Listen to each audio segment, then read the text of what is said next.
in the shadow of a world fading when the stars seem to retreat into the vastness of the heavens and the wind carries whispers of a gathering storm. We pause to ask a question as old as the hills, as deep as the roots of the mountains. What burden weighs upon the shoulders of one marked by fate? Not a sword forged in the fires of legend, not a crown heavy with the glory of kings, but a small ring, a cold circle of gold so slight it might rest unnoticed in the palm of a hand, yet heavy as the turning of the world. What burden did Frodo bear beyond the fires of Mordor?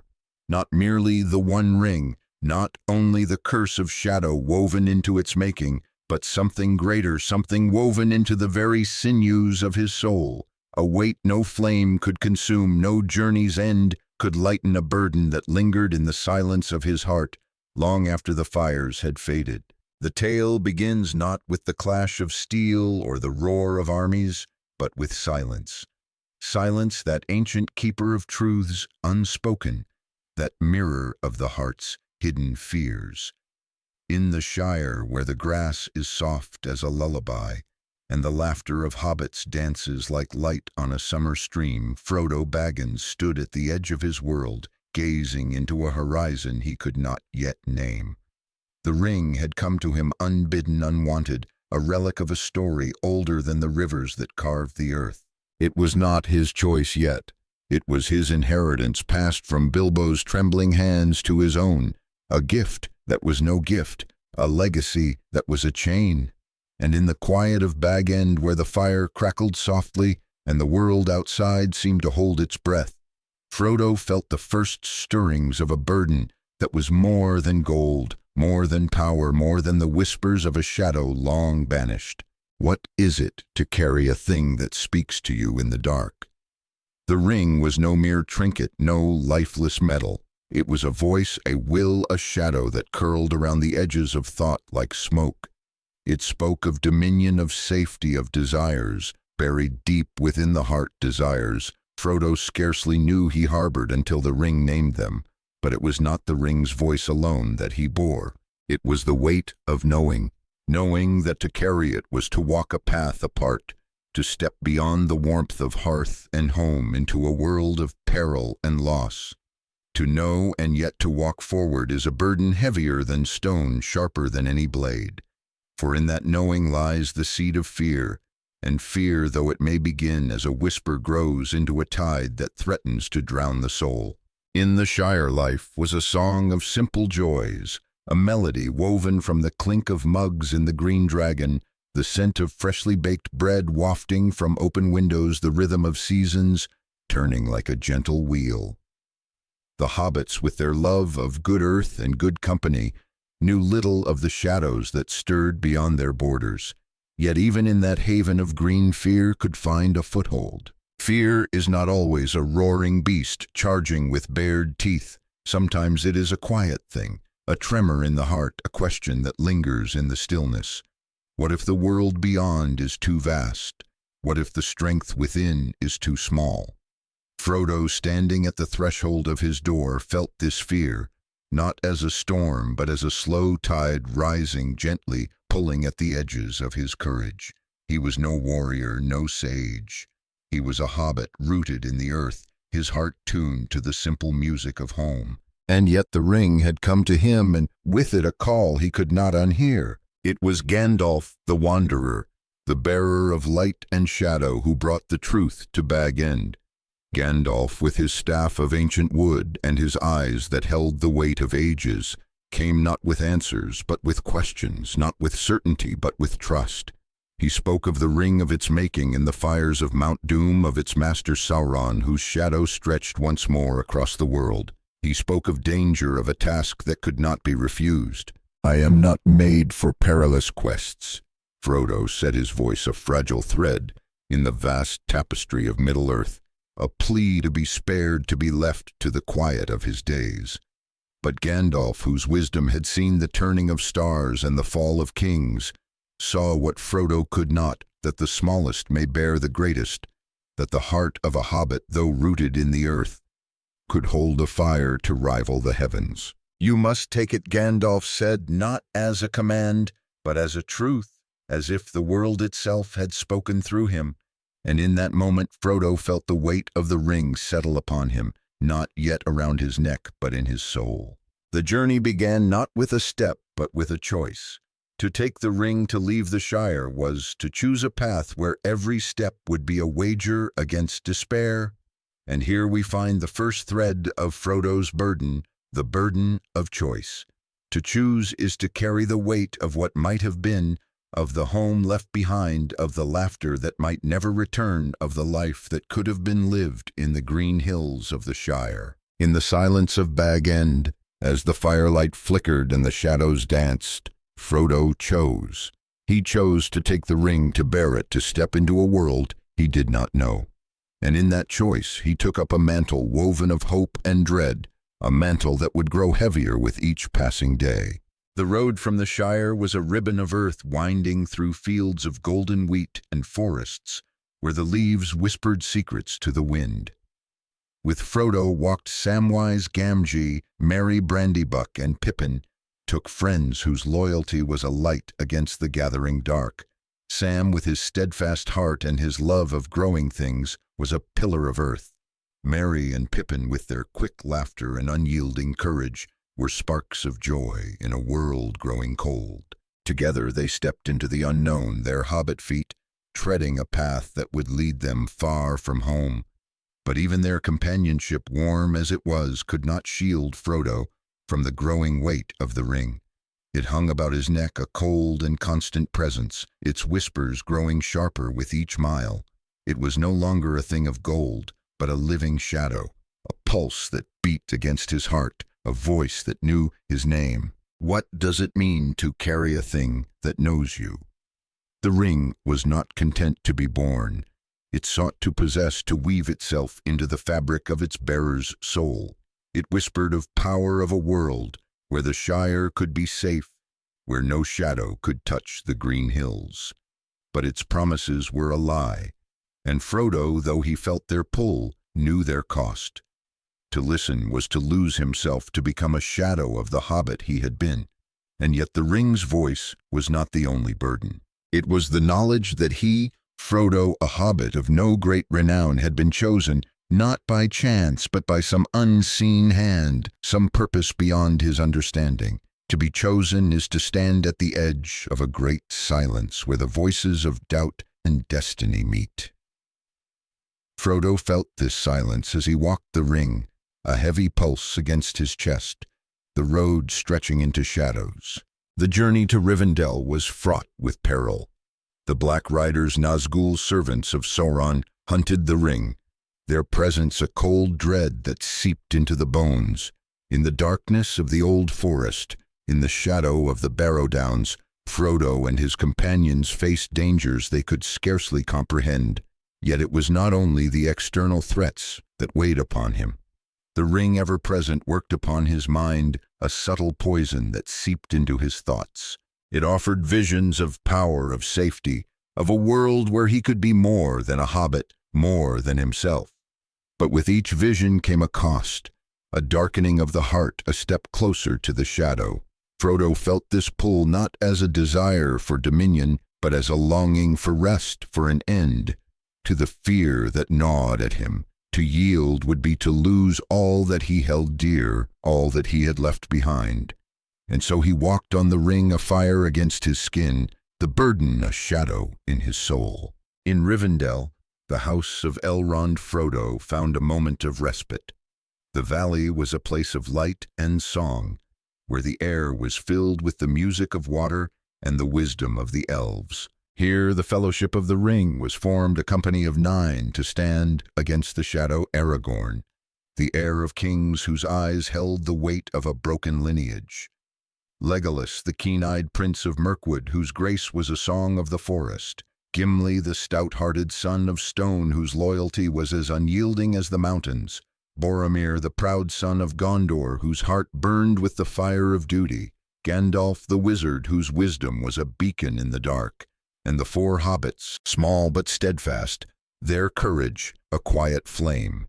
Yet it was Frodo, the ring-bearer, who stood at the heart of the council, his voice small in the great hall, yet resonant with a truth that could not be denied. "I will take the ring," he said, "though I do not know the way." To speak those words was to take up a burden that could not be shared. The ring was his to carry its weight, his to bear. The fellowship could walk beside him, could fight and bleed for him, but the ring's voice, its temptation, its unrelenting pull, these were Frodo's alone. And here we see the second thread of his burden, the burden of solitude, even among friends, even in the light of Rivendell. Frodo stood apart, marked by the ring, by the choice, by the silence that grew within him. The elves with their ancient eyes saw this. Elrond, whose wisdom spanned ages, knew it. Gandalf, who had guided him from the Shire, felt it. Yet none could carry the ring for him, none could silence its voice. Frodo was alone, not in body but in spirit, a solitary figure on a path that led into shadow. The road from Rivendell was no longer a gentle path, but a perilous trail winding through mountains and shadows. The fellowship faced trials, snow and stone watchers in the dark, the ancient wrath of Caradhras. The mountain with its howling winds and merciless cold seemed to sense the ring, to reject its presence. Frodo, small and shivering, felt the weight of the ring more keenly here, its cold a mirror of the storm around him. And yet it was not the storm alone that tested him. In the quiet moments when the fellowship rested and the world seemed to pause, Frodo felt the ring's pull grow stronger. It whispered of warmth, of safety, of a world where no storm could touch him. But to listen was to falter, to step closer to the shadow. And so he pressed on the ring, a constant fire against his heart, the burden a growing silence within. What is temptation, if not the promise of ease in a world of pain? The ring was a master of such promises, and Frodo, though small, was not immune. He felt its pull not as a desire for power, but as a longing for peace, for an end to the fear that haunted his steps. Yet he knew, in the quiet of his heart, that to yield would be to lose himself, to betray the Shire, to extinguish the light of those who walked beside him. And so he carried on step by step the ring, a weight that grew with each passing day, the silence a space where fear and hope wrestled for his soul. In the mines of Moria, the fellowship faced a darkness deeper than any they had known. The ancient halls, once filled with the song of dwarven hammers, were now a tomb shadowed by the presence of a terror older than memory. The Balrog, a creature of fire and shadow, rose against them, and Gandalf, the light of the fellowship, stood to meet it. "You shall not pass," he cried, his voice a thunder in the dark. And in that moment Frodo saw the cost of the journey. Gandalf fell taken by the abyss, and the fellowship was left to mourn, their light dimmed. Frodo, clutching the ring, felt the weight of that loss, not only as grief, but as a question if even Gandalf could fall. What hope was there for a hobbit? The silence that followed was not only the absence of sound, but the presence of doubt, a shadow that clung to him as they fled Moria's depths. The journey continued through the golden woods of Lothlorien, where the Lady Galadriel, with her eyes like stars, and her voice like a song, offered Frodo a mirror and a choice. In the mirror of Galadriel he saw visions of the Shire, burning, of his friends in peril, of a world consumed by shadow. And he saw the Eye Sauron's unblinking gaze, searching for the ring, searching for him. Galadriel, who knew the weight of temptation, spoke to him of the ring's power, of the cost of bearing it. "I do not deny that my heart has greatly desired this," she said, her voice trembling with the shadow of what might have been. Yet she passed the test, and Frodo, small and weary, saw in her a reflection of his own struggle. To bear the ring was to stand at the edge of a great temptation, to hold a power that could unmake the world. And in that moment Frodo felt the third thread of his burden, the burden of temptation, not to rule but to save, to wield the ring for good, only to lose himself in its shadow. The fellowship left Lothlorien, their boats gliding down the silver waters of the Anduin, but Frodo's heart was heavy. The ring's voice grew louder, its weight more oppressive. Boromir, driven by the desperation of his people, succumbed to its lure, his words, a plea and a threat. It is not yours, save by unhappy chance. It might have been mine. In that moment, Frodo saw the ring's power not only over himself, but over those he loved, to protect them, to protect the mission he chose to go on alone, slipping away into the wilds, the ring. A fire against his chest, the silence a shield and a cage. And so we return to the question, what burden did Frodo bear beyond the fires of Mordor? In this first part of his journey, we see the seeds of that burden: fear, the quiet tide that erodes courage; choice, the weight of what might have been; solitude, the silence that sets the bearer apart; temptation, the promise of ease in a world of pain; and loss, the shadow of those who fall along the way. These were not weights that could be measured by the scales of men, nor burned away by the flames of any mountain. They were the burdens of the heart, the unseen chains that bind those who walk the paths of destiny. The road lies before us, still winding through shadow and light, through despair and hope. Frodo walks the ring about his neck, the silence within him growing. And we who listen to this tale are asked to walk with him, to feel the weight of his steps, to ask what burdens we too carry in the silence of our own hearts. For Frodo's journey is not his alone. It is a mirror, a song, a question that echoes through the ages. What does it mean to bear a burden, to walk a path not chosen, to carry a light into the dark? The stars above are distant, but they do not fade. The wind carries whispers, but it also carries hope. And Frodo, small and weary, walks on his heart, a flame against the shadow, his burden, a song that will not end. The river flows silver under the starlight, carrying the fragile boats of the Fellowship down the Anduin toward a horizon where the sky meets the shadow. But the heart of Frodo Baggins, the ring-bearer, is heavier than the waters, heavier than the stone of the mountains that loom in the distance. The one ring hangs about his neck, a cold pulse against his chest, its whispers sharper now, more insistent, as if it senses the nearness of its master's dominion. What burden did Frodo bear beyond the fires of Mordor? Not only the ring, not only the shadow it casts, but the weight of a world unraveling the legacy of choices made long before his birth, and the silence that grows within him, a silence that speaks of loss, of faith, tested, of a hope that flickers like a candle in a storm. The breaking of the Fellowship at Amon Hen was not a fracture of stone or steel, but of hearts bound by a common purpose. Boromir, son of Gondor, driven by the desperation of his people, had fallen to the ring's lure, his voice a tempest of need and pride. It is not yours, save by unhappy chance. It might have been mine. In that moment, Frodo saw the ring's power not only over himself, but over those he loved, those who walked beside him. Boromir's eyes, wild with the shadow of temptation, were a mirror of what Frodo feared within himself, a longing to wield the ring, to bend its power to good, only to be consumed by its darkness. And so Frodo chose to flee, to slip away into the wilds, to bear the ring alone, lest its shadow claim those he held dear.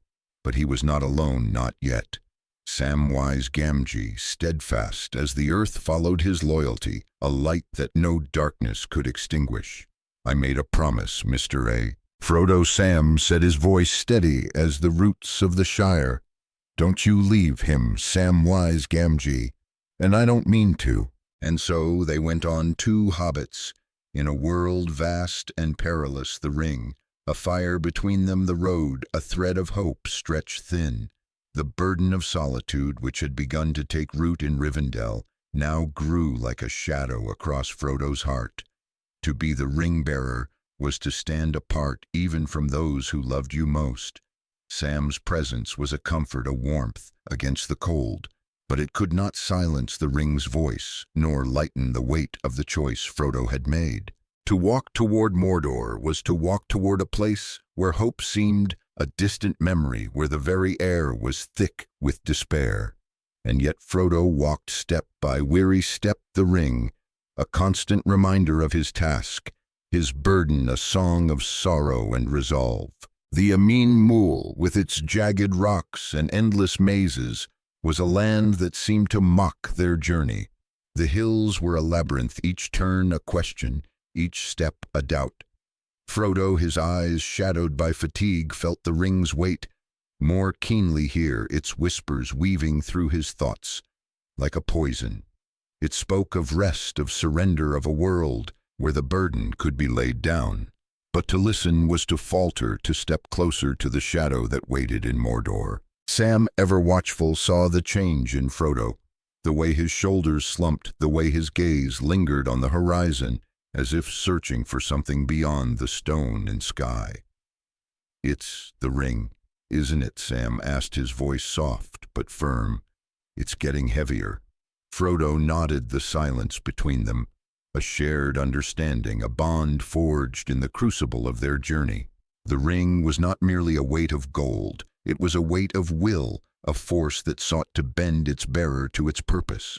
In the silence of the Amin Muil, Frodo felt the fourth thread of his burden, the burden of legacy.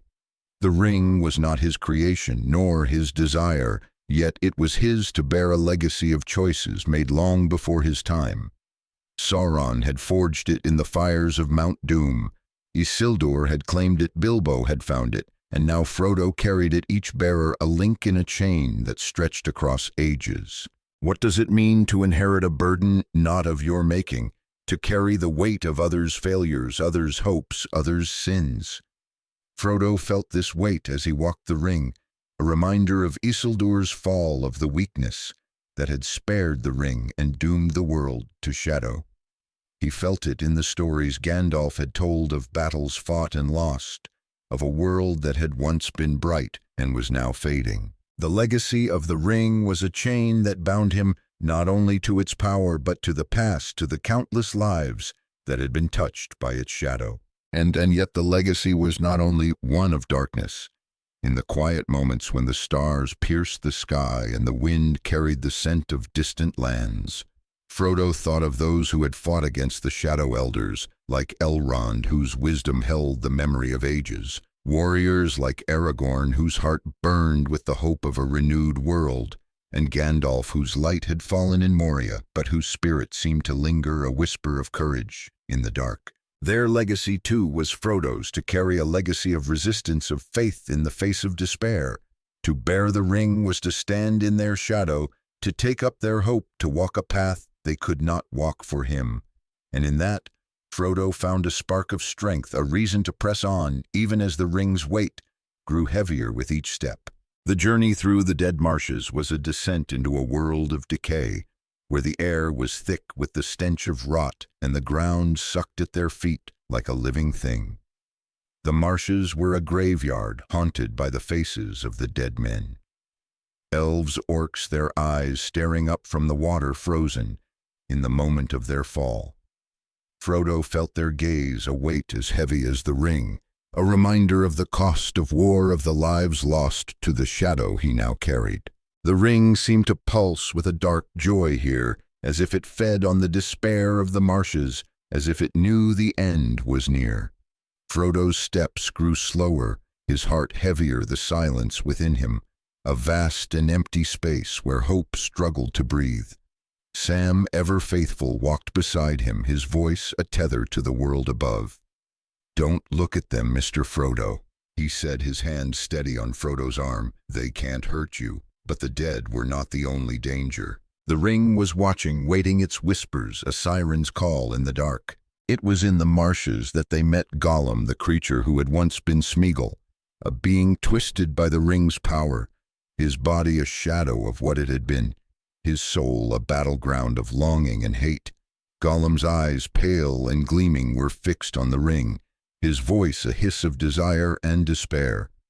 Precious, he called it, his word, a wound, a reminder of the ring's hold over those who bore it. Frodo saw himself in Gollum not as he was, but as he might become, a creature consumed by the ring, a shadow of the hobbit he had been. Yet he saw, too, a flicker of something else, a spark of the Smeagol who had once loved rivers and light. "You were not so different from a hobbit," once Frodo said, his voice soft, almost a plea. And in that moment he took up another thread of his burden, the burden of pity.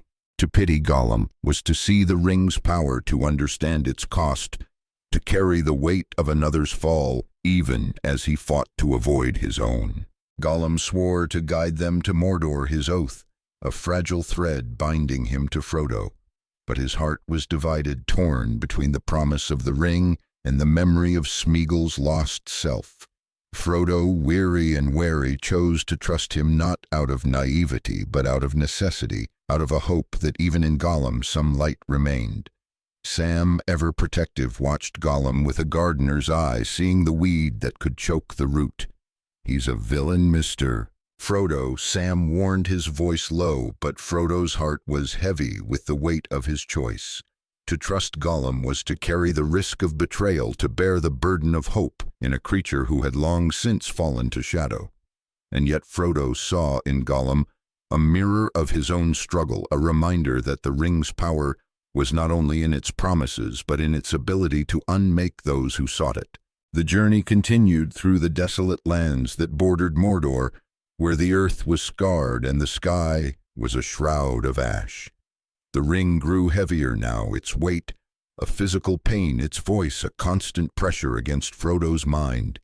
It spoke of surrender, of a world where the burden could be laid down, where the pain would end. But Frodo knew the lie within its words, knew that to yield was to lose all that he held dear, the Shire, his friends, the light of the stars. And so he walked on his steps, a rhythm of defiance, his heart a battleground of faith and doubt. Sam, ever at his side, carried his own burden, the burden of love, of watching Frodo fade under the ring's weight, of knowing that he could not bear it for him. "I can't carry it for you," Sam said, his voice breaking, "but I can carry you." And in those words Frodo found a strength he had not known. He possessed a light that burned even in the shadow of Mordor. The silence within Frodo grew as they neared the Black Gate, a vast and terrible barrier that seemed to mock their journey. The gate was a wall of iron flanked by towers that watched with unblinking eyes, a symbol of Sauron's power, of the impossibility of their task. Frodo stood before it, the ring, a fire against his chest, the silence a weight that threatened to crush him. How could two hobbits, small and weary, hope to pass such a gate, to enter the land where hope itself seemed to die? The burden of faith. The fifth thread of Frodo's burden was heavy here. To believe in the possibility of victory, to trust in a purpose beyond his understanding, was a weight as great as the ring itself. Frodo felt this weight not as a certainty, but as a question, a flicker of light in a world of shadow. And in that moment he chose to trust not in his own strength, but in the unseen hand that had guided him from the Shire, in the hope that had carried him through loss and despair. Gollum, sensing their hesitation, spoke of another way, a secret path through the mountains, a stair that would lead them to Mordor unseen. "Not the Black Gate," he hissed, his eyes gleaming with a mix of fear and cunning. "There is another way, yes, precious, a better way." Frodo, weary and desperate, chose to follow his heart, heavy with the weight of trust, of the risk he took in believing Gollum's words. Sam, ever watchful, saw the danger, but he followed his loyalty, a light that no shadow could dim. The path led them to Ithilien, a land of fleeting beauty where the air was sweet, with the scent of herbs and the sound of running water. Here for a moment Frodo felt a breath of hope, a reminder of the world he fought for, of the Shire's green hills and the laughter of his friends. But the ring was ever present, its weight a shadow that no beauty could banish. In Ithilien they met Faramir, brother of Boromir, a man whose heart was torn between duty and compassion. Faramir saw the ring, felt its lure, but where Boromir had faltered, Faramir stood firm. "I would not take this thing if it lay by the highway," he said, his voice steady, his eyes clear. In Faramir, Frodo saw a reflection of the strength he longed for, a man who could resist the ring's call, who could choose honor over power. Yet Faramir's strength was also a reminder of Frodo's own weakness, of the temptation that grew within him with each step. The burden of temptation ever present was a fire that burned brighter now, its flames licking at the edges of Frodo's resolve. To carry the ring was to walk a path where every step was a test, every choice a battle, every moment a chance to fall. The journey to the Morgul Vale was a descent into a world of shadow, where the air was thick with the stench of decay, and the sky was a veil of ash. The city of Minas Morgul, glowing with a sickly light, was a fortress of despair, its gates a maw that swallowed hope. Frodo felt the ring's power here, its pulse a rhythm that matched the beating of his heart, its voice a scream that echoed in his mind. It called to its master, to the Nazgul, who rode from the city, their presence, a cold dread that seeped into his bones. Frodo, small and trembling, felt the weight of the ring as never before, a weight that threatened to crush him, to bind him to the shadow. Sam, ever faithful, held him, his voice a whisper of courage. And in the dark, "Hold on, Mr. Frodo," he said, his hands steady, his heart unyielding. And in that moment Frodo found the strength to turn away, to follow Gollum's path, to climb the stairs of Cirith Ungol, where a greater danger waited. The burden of loss, which had begun with Gandalf's fall in Moria, grew heavier now. Frodo felt the absence of the fellowship of Merry and Pippin, of Aragorn and Legolas, and Gimli of Gandalf's light. He felt the loss of the Shire, of the life he had left behind, of the hobbit he had been. The ring was a thief, stealing not only his strength but his hope, his joy, his sense of self. And yet it was not the ring alone that he mourned. It was the loss of clarity, of the certainty that had once guided him. In the Shire the world had been simple, a place of light and laughter. Now, in the shadow of Mordor, the world was a maze of doubt, a place where faith was tested, where hope was a fragile thing, easily broken. The stairs of Cirith Ungol were a trial of body and soul, a climb that seemed to lead nowhere but up into the heart of despair. Frodo, his strength fading, felt the ring's weight as a physical pain, its voice a constant pressure against his mind. Gollum, ever watchful, led them on, his eyes gleaming with a hunger that Frodo could not ignore. The burden of trust, of believing in Gollum's guidance, was a weight that grew heavier with each step. Frodo saw the danger, felt the shadow of betrayal, but he had no choice but to follow, to hope that Gollum's path would lead them to Mordor, to the fire that could unmake the ring. Sam, ever vigilant, saw the truth, saw the cunning in Gollum's eyes, but he could not sway Frodo's heart. "He's leading us into a trap." Sam warned, his voice low, but Frodo, weary and worn, could only nod, his heart heavy with the weight of his choice. And so we return to the question, what burden did Frodo bear beyond the fires of Mordor? In this second part of his journey we see the deepening of that burden legacy, the weight of a past not his own. Loss, the shadow of those left behind. Temptation, the fire that burns within. Faith, the fragile hope that guides the heart. And silence, the growing space where doubt and destiny meet. These were not burdens that could be cast aside nor burned away by any flame. They were the burdens of the soul, the unseen chains that bind those who walk the paths of destiny. The road lies before us, still winding through shadow and despair, through the heart of Mordor itself. Frodo walks the ring of fire against his chest, the silence within him a vast and empty space. And we who listen to this tale are asked to walk with him, to feel the weight of his steps, to ask what burdens we too carry in the silence of our own hearts. For Frodo's journey is not his alone. It is a mirror, a song, a question that echoes through the ages. What does it mean to bear a burden, to walk a path not chosen, to carry a light into the dark? The stars above are hidden, shrouded by the ash of Mordor, but they do not fade.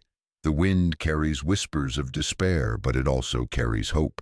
And Frodo, small and weary, walks on his heart, a flame against the shadow, his burden, a song that will not end. The stairs of Cirith Ungol climb like a wound into the heart of the mountains. Each step a jagged scar upon the earth, each turn a whisper of despair. Frodo Baggins, the ring-bearer, ascends, his body bent under the weight of the One Ring, his soul battered by its ceaseless voice. The ring is no longer a mere object, a circle of gold about his neck. It is a fire that burns within a shadow that clings to his thoughts, a will that seeks to unmake him. What burden did Frodo bear beyond the fires of Mordor? Not only the ring, not only the shadow it casts across the world, but the weight of betrayal, the abyss of despair, the cost of sacrifice, and the faint, trembling hope of redemption, a hope that flickers like a star glimpsed through the ash of a dying world. The air is thick with the stench of decay, the sky a shroud of ash that chokes the light. Frodo's steps are slow, each one a battle against the ring's weight, against the silence that grows within him, a silence that is no longer merely the absence of sound, but a presence, a vast and hollow space where doubt and destiny collide. Samwise Gamgee walks beside him, his heart a beacon of loyalty, his voice a tether to the world Frodo feels slipping away. But even Sam's steadfast presence cannot silence the ring's whispers, cannot lighten the burden that presses Frodo closer to the edge of himself. Gollum, their guide, slinks ahead, his pale eyes gleaming with a hunger that Frodo feels but dares not name. The stairs are a path to Mordor, to the fire that can unmake the ring, but they are also a path to treachery, and Frodo, weary and worn, senses the shadow of betrayal lurking in the dark. The burden of trust which Frodo took up in the dead marshes is a chain that binds him to Gollum, a creature torn between the memory of Smeagol and the hunger of the ring. Frodo sees in Gollum a mirror of his own struggle, a reflection of what he might become if the ring's will prevails. "You were not so different from a hobbit," once Frodo had said, his voice a plea for the spark of light he hoped still lingered in Gollum's heart. But hope is a fragile thing, and trust is a blade that cuts both ways. Sam, ever watchful, sees the truth that Frodo cannot bear to face. Gollum's oath is a lie, his guidance a trap. He's leading us to our deaths.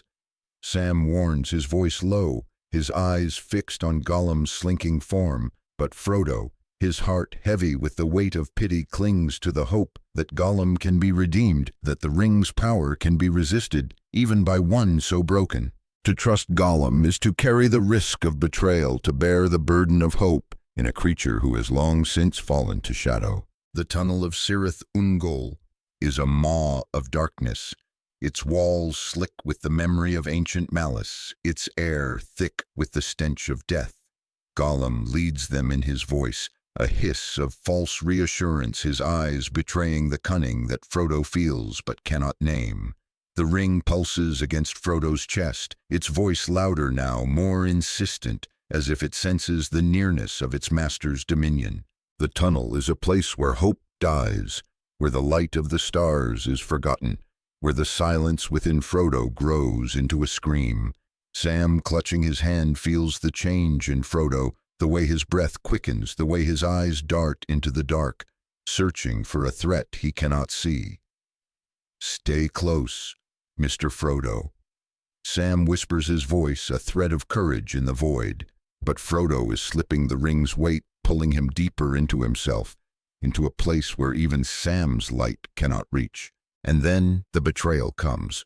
Gollum, his heart consumed by the ring's hunger, abandons them, leaving Frodo and Sam to face the terror that dwells in the tunnel Shelob, the ancient spider whose malice is a shadow older than Sauron himself. Her webs are a trap, her presence a weight that crushes the soul. Frodo, caught in her grasp, feels the sting of her venom, the cold of her embrace, and in that moment the ring's voice is a triumph, a scream of victory. The burden of betrayal. The sixth thread of Frodo's burden is a wound that cuts deeper than any blade. To trust Gollum was to hope, to believe in the possibility of redemption, and to be betrayed is to feel that hope shatter, to carry the weight of a trust broken, a light extinguished. Frodo falls, his body still, his heart silent, the ring, a fire that burns even in the dark. Sam, alone in the tunnel, faces a loss greater than any he has known. Frodo, his master, his friend, lies dead, or so he believes. The ring still about Frodo's neck is a weight that Sam cannot bear to touch, yet he takes it not out of desire, but out of duty, out of love. "I'll carry it for you, Mr. Frodo," he whispers, his voice breaking his heart, a storm of grief and resolve. The burden of sacrifice. The seventh thread is Sam's to carry, now a weight that is not the ring alone, but the loss of Frodo, the cost of loyalty, the pain of a world where the light of friendship is dimmed. Sam, small and steadfast, walks on the ring, a fire against his chest, the silence a weight that threatens to crush him. But he is not alone, not yet. The light of the phial of Galadriel, a gift from the Lady of Lothlorien, burns in his hand, a star in the dark, a reminder of the hope that lingers even in despair. Frodo, taken by Shelob's venom, is not dead but paralyzed, a prisoner of the orcs who find him in the tower of Cirith Ungol. He wakes in a cell, the ring gone, his body bruised, his soul battered. The silence within him is a void now, a place where the ring's absence is as heavy as its presence. The orcs, with their cruel laughter and their brutal hands, are a mirror of the shadow that has haunted him since the Shire. They speak of the ring, of its power, of the eye that searches for it. And Frodo feels the weight of his failure, the fear that all he has suffered, all he has lost, has been for nothing. The burden of despair. The eighth thread is a weight that presses him to the edge of himself, a shadow that whispers of surrender, of a world where the ring will triumph, where the Shire will burn, where hope is a lie. And yet in that cell, in that moment of deepest darkness, Frodo feels a spark of defiance, a memory of the Shire, of Sam's voice, of the light that burns beyond the shadow. Sam, guided by the phial's light, comes for him, his heart a flame that no darkness can extinguish.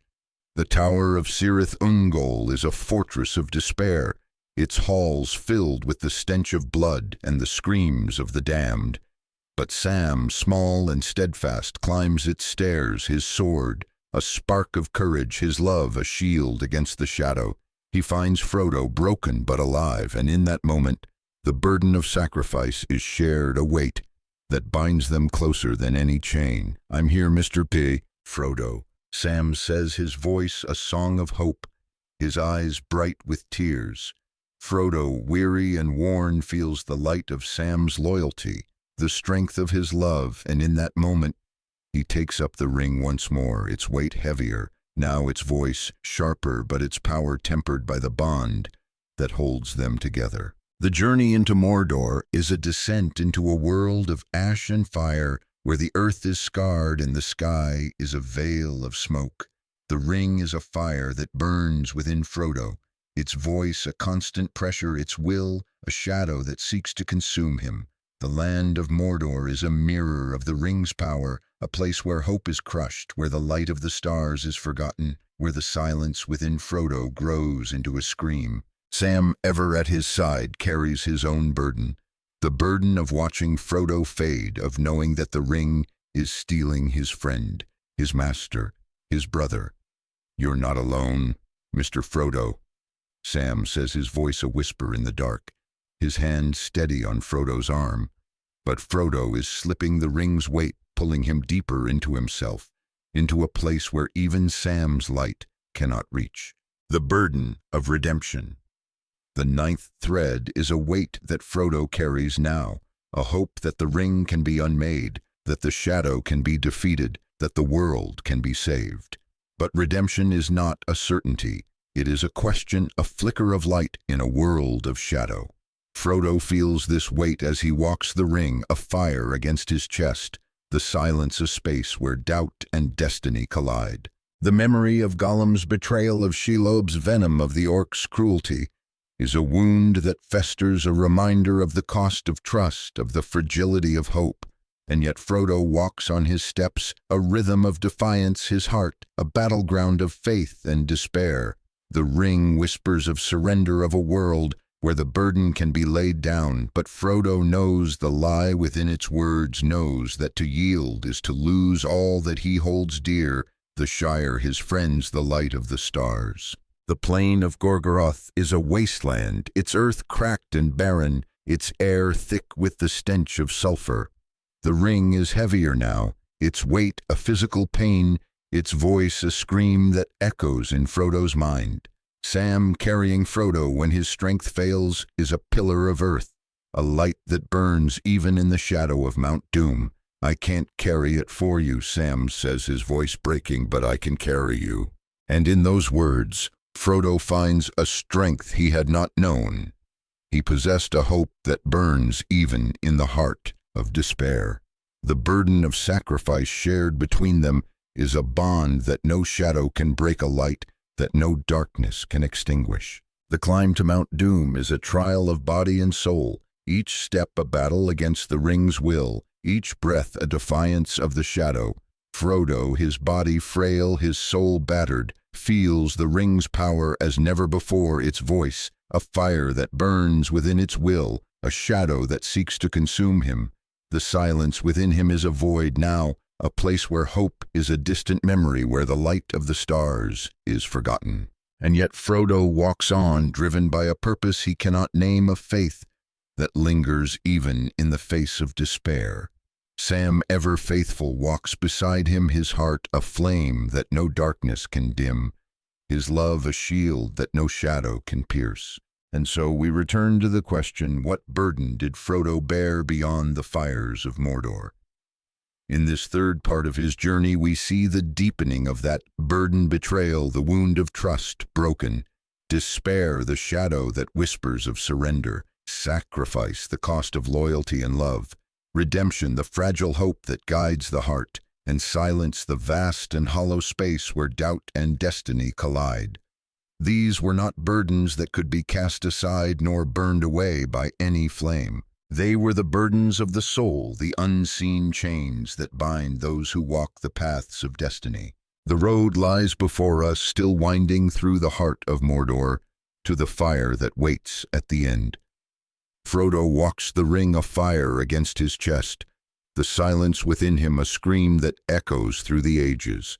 And we who listen to this tale are asked to walk with him, to feel the weight of his steps, to ask what burdens we too carry in the silence of our own hearts. For Frodo's journey is not his alone. It is a mirror, a song, a question that echoes through the ages. What does it mean to bear a burden, to walk a path not chosen, to carry a light into the dark? The fires of Mount Doom burn their light, a promise and a threat their heat, a test of all that Frodo has become. The stars above are hidden, but they do not fade. The wind carries whispers of despair, but it also carries hope. And Frodo, small and weary, walks on his heart, a flame against the shadow, his burden, a song that will not end. The ash falls like a mournful snow, cloaking the scarred earth of Mordor in a veil of gray. The air is heavy with the stench of sulfur, the sky a furnace of smoke and flame. Frodo Baggins, the ring-bearer, crawls now, his body a frail vessel, his soul a tattered sail, caught in the storm of the One Ring's will. The ring hangs about his neck, no longer a mere weight, but a fire that consumes, a shadow that binds, a voice that screams within the hollows of his mind. What burden did Frodo bear beyond the fires of Mordor? Not only the ring, not only the shadow it weaves across the world, but the weight of endurance stretched to breaking, the temptation of surrender, the loss of self. The flicker of grace and the silence that has become a void, a chasm where the hobbit he once was threatens to vanish forever.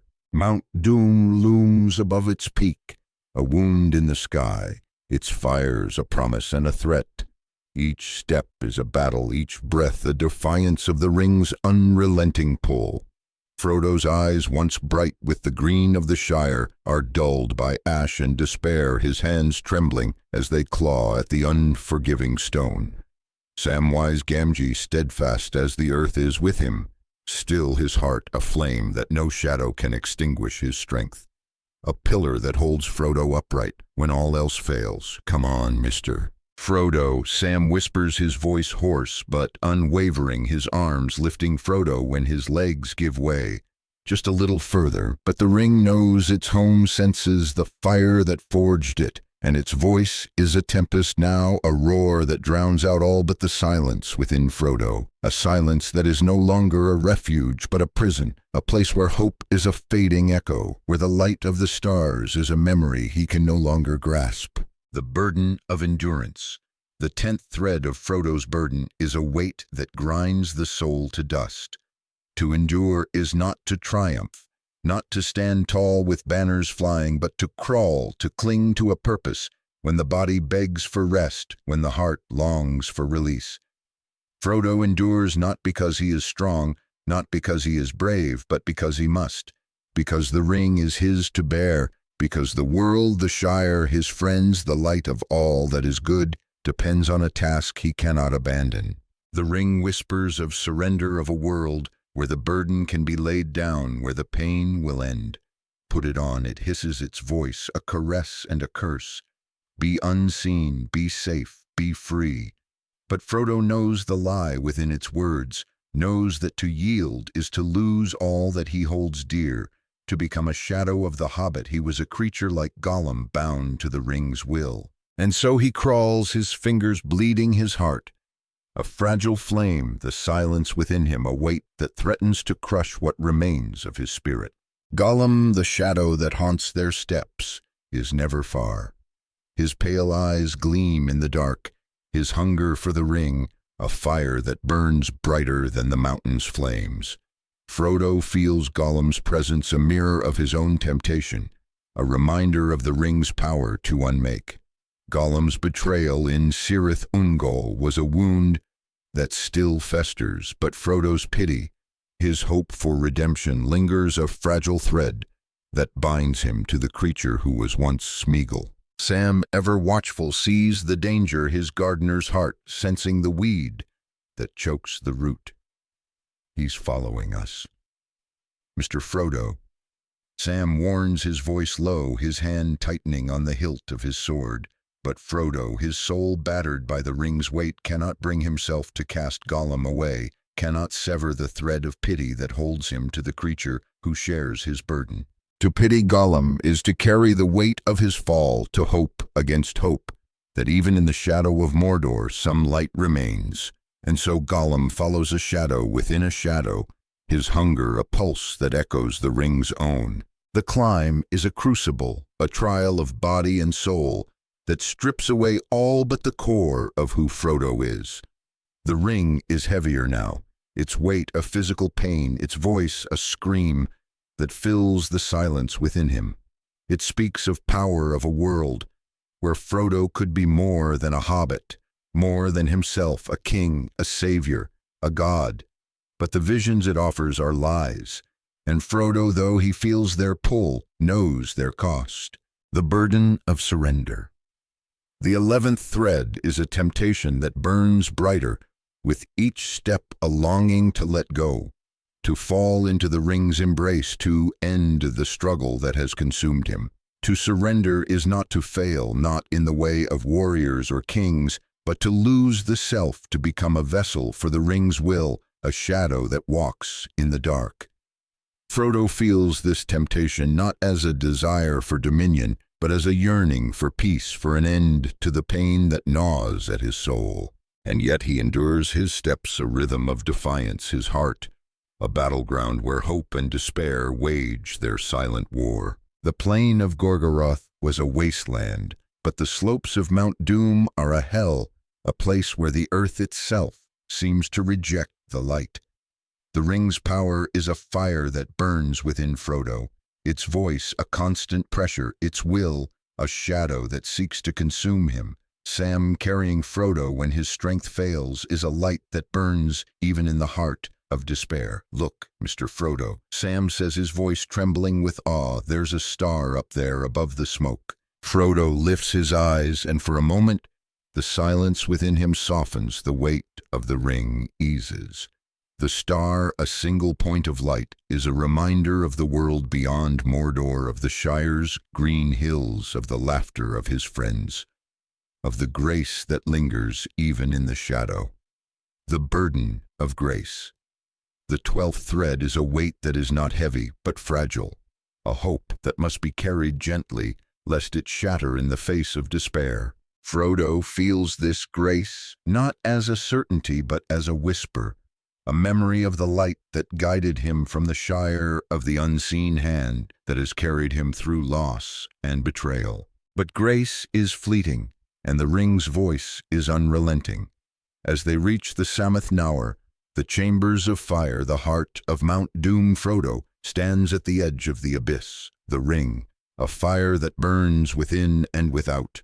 The flames below roar their heat, a mirror of the ring's power, their light, a test of all that Frodo has become. Here, at the end of his journey, the burden of identity. The 13th thread is a weight that threatens to unmake him. Who is Frodo Baggins now, after the ring has taken so much? Is he the hobbit who laughed in the Shire, who loved the taste of apples and the sound of the wind? Or is he the ring-bearer, a creature defined by the burden? He carries a shadow of the self he once knew. The ring's voice is a scream now, a demand that he claim it, that he become it. I have come, Frodo says, his voice small but resolute, but I do not choose now to do what I came to do. The ring is mine. In that moment, Frodo surrenders not to despair, but to the ring's will. He claims it, slipping it onto his finger, and the world shifts the silence within him. A triumph and a tragedy.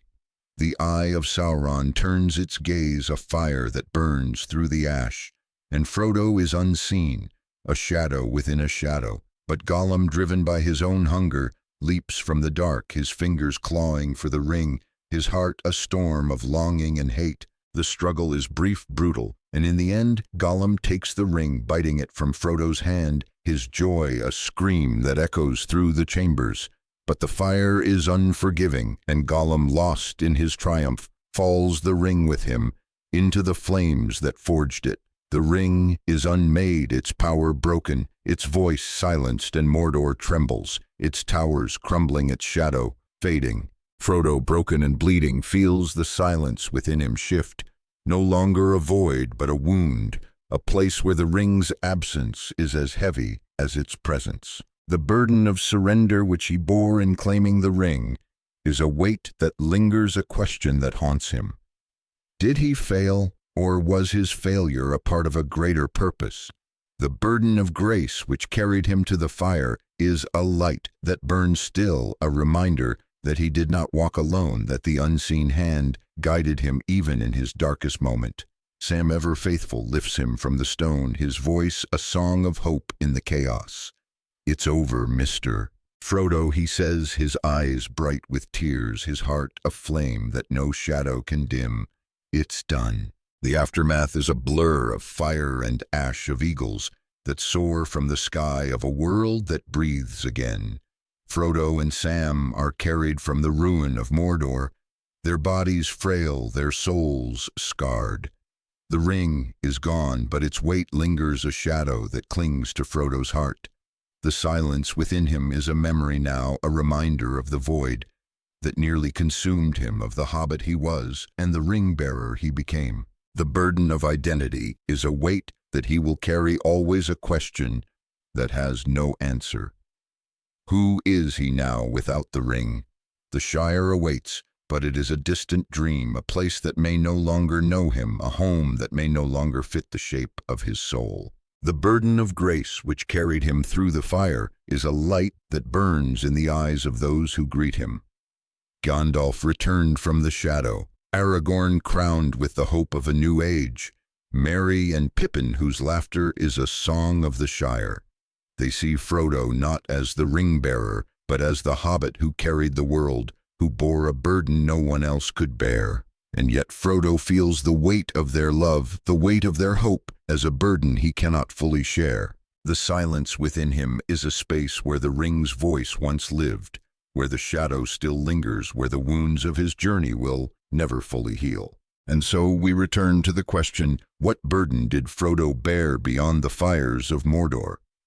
In this fourth part of his journey, we see the culmination of that burden endurance, the grinding weight of a task that breaks the soul. Surrender, the temptation to let go. identity the loss of self in the shadow of the ring, grace the fragile hope that carries the heart, and silence the void that holds them all. These were not burdens that could be cast aside nor burned away by any flame. They were the burdens of the soul, the unseen chains that bind those who walk the paths of destiny. The road lies behind us now, the fire of Mount Doom, a memory, the shadow of Mordor, a fading dream. Frodo rests his body, healing his heart, still heavy. And we who listen to this tale are asked to rest with him, to feel the weight of his journey, to ask what burdens we too carry in the silence of our own hearts.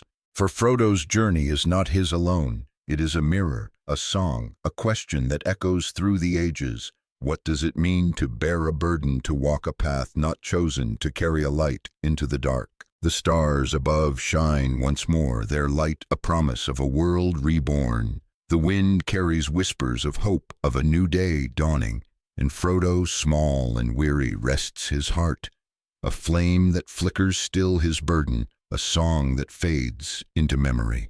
The wind moves gently now, no longer heavy with the ash of Mordor, but soft with the scent of green fields and distant seas. The stars shine clear, their light a quiet hymn above a world reborn. Frodo Baggins, the ring-bearer, no longer rests in the halls of Minas Tirith, his body frail but healing his soul, a tapestry of scars woven with threads of light. The One Ring is gone unmade in the fires of Mount Doom, its voice silenced, its shadow broken. Yet the question remains, as old as the hills, as deep as the roots of the earth. What burden did Frodo bear beyond the fires of Mordor? Not only the ring, not only the shadow it cast, but the weight of healing that cannot fully mend the exile of a heart. No longer at home, the memory that binds and wounds, the revelation of a purpose unseen, and the silence that lingers, a song that fades but never ends. The world is new, or so it seems. Aragorn, crowned as Elisar, king of Gondor, walks with a grace that speaks of hope restored, his eyes bright with the promise of an age unshadowed. Gandalf, returned from the abyss, is a beacon of wisdom, his laughter, a reminder of the light that endures. Merry and Pippin, grown tall in courage and mirth, carry the Shire in their hearts, their voices a melody of home. Samwise Gamgee, steadfast as the earth, stands by Frodo's side, his love a flame that no darkness could dim, his dreams filled with the roses he will plant in Baggins' garden. The Fellowship, though scattered, is bound by a bond forged in fire, their names a song sung by men, elves, and dwarves alike. And yet Frodo, small and quiet, feels the weight of their joy as a burden he cannot fully share. The silence within him, once a void filled with the ring's voice, is now a space of memory, a place where the wounds of his journey ache with every breath. The burden of healing, the 14th thread of Frodo's burden, is a weight that is not heavy but fragile, a process that binds the body but leaves the soul tender. In Minas Tirith, under the care of healers and the light of the white tree, Frodo's wounds close, his strength returns. But the scars remain on his hand where Gollum's teeth claimed the ring, on his shoulder where the Morgul blade struck, and in his heart where the ring's weight carved a hollow that no medicine can fill. Healing is not a return to what was, but a journey forward, a carrying of wounds into a world that no longer knows their depth. Frodo smiles, he speaks, he laughs with his friends, but the silence within him whispers of Mordor's ash, of Shelob's venom, of the eye that searched for him.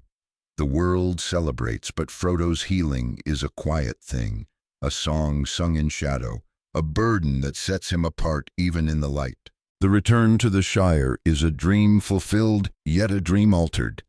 The hobbits ride home, their hearts lifted by the thought of green hills, of the green dragon's ale, of the simple joys that once defined them. But the Shire is not untouched. Saruman, fallen wizard, had brought his malice here, scarring the earth, breaking the peace.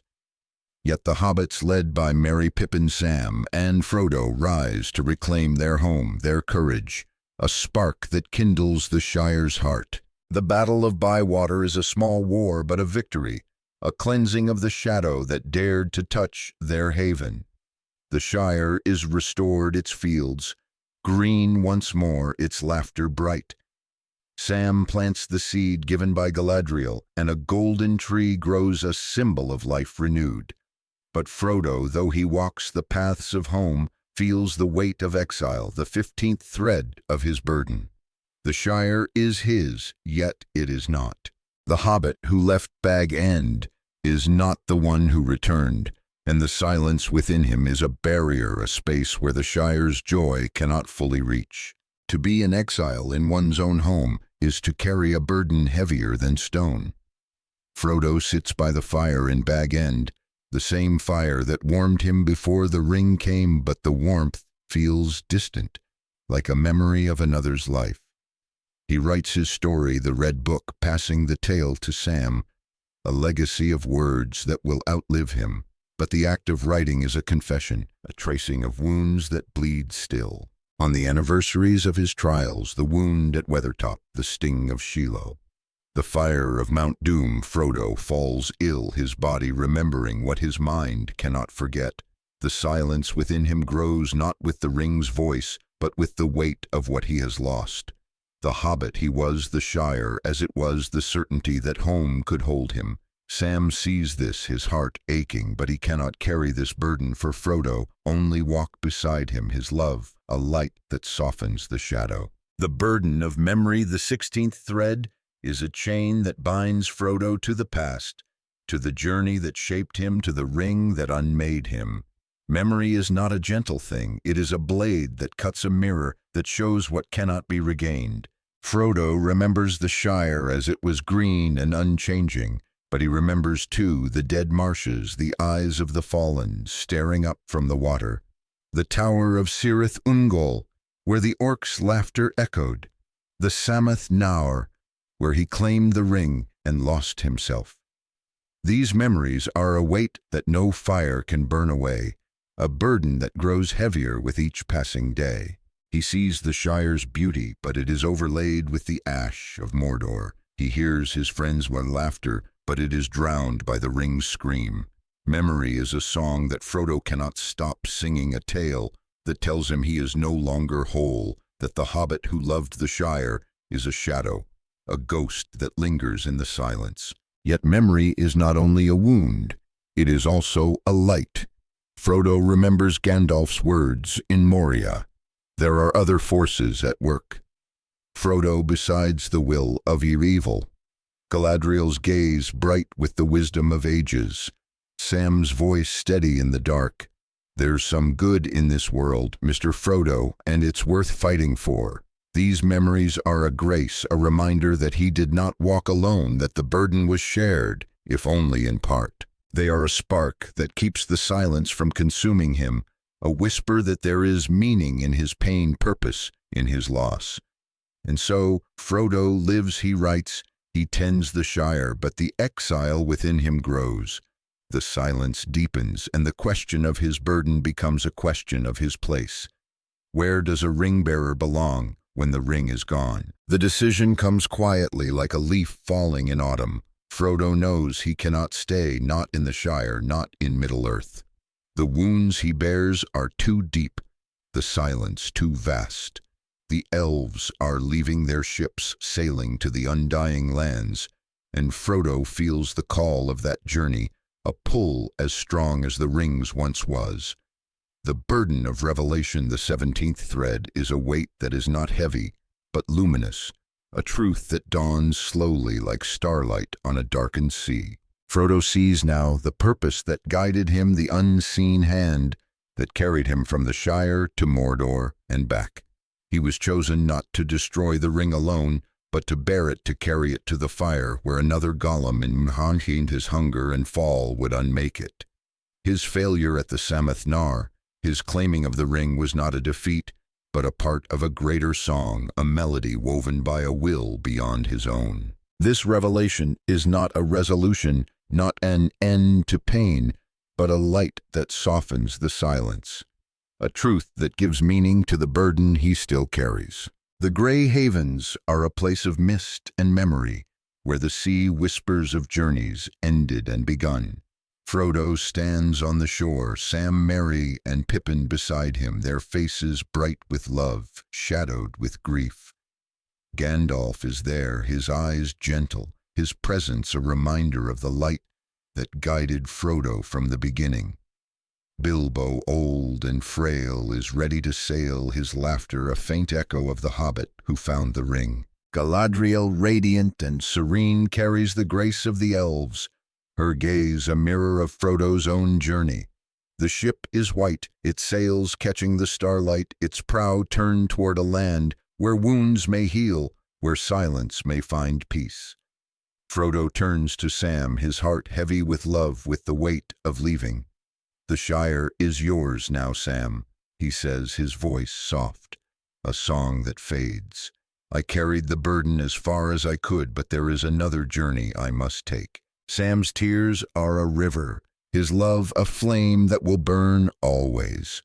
Merry and Pippin, brave and true, stand tall, their hearts breaking, but unbowed. Frodo embraces them, his touch a memory of the Shire, of the laughter they shared, of the burden they helped him bear. The silence within him is a song now, not of despair, but of revelation, of a journey that does not end but transforms. He steps onto the ship, the sea before him, the stars above, and as the shore fades, he feels the weight of his burden shift, not lifted but changed, a song that will be sung in a land where the light never fades. The burden of silence, the 18th and final thread, is a weight that Frodo carries, still a space where the ring's voice once lived, where the wounds of his journey linger, where the hobbit he was and the ring-bearer he became meet. But in the undying lands the silence is different, not a void but a canvas, a place where healing may weave new melodies, where memory may find peace, where exile may become belonging. Frodo does not know what lies ahead, only that the journey continues, that the burden is a part of him, a song that fades but never ends. The stars shine brighter now, their light a promise of a world beyond pain, and Frodo, small and weary, sails on his heart, a flame that flickers still, his burden a tale that echoes through the ages. And so we return to the question, what burden did Frodo bear beyond the fires of Mordor? In this final part of his journey, we see the fullness of that burden, healing the fragile process that cannot fully mend. Exile, the weight of a heart no longer at home.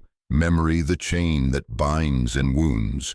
Revelation, the luminous truth of a purpose unseen. And silence, the eternal song that holds them all. These were not burdens that could be cast aside nor burned away by any flame. They were the burdens of the soul, the unseen chains that bind those who walk the paths of destiny. The tale does not end, not in the way of mortal stories with a knot tied and a curtain drawn. It fades like a song carried on the wind, like a star that slips beyond the horizon. Frodo sails the sea, a mirror of his heart, the silence a melody that will be sung in lands we cannot see.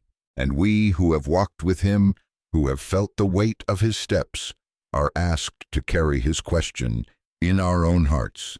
What burdens do we bear in the silence of our own journeys? What paths do we walk, not chosen but given? What light do we carry into the dark? The stars above are eternal, their light a hymn that never fades. The wind carries whispers of hope, of a world that endures. And Frodo, small and eternal, sails on his burden, a song that lingers in the memory of Middle-earth, a tale that will be told as long as the earth endures, a question that will echo in the hearts of all who hear it.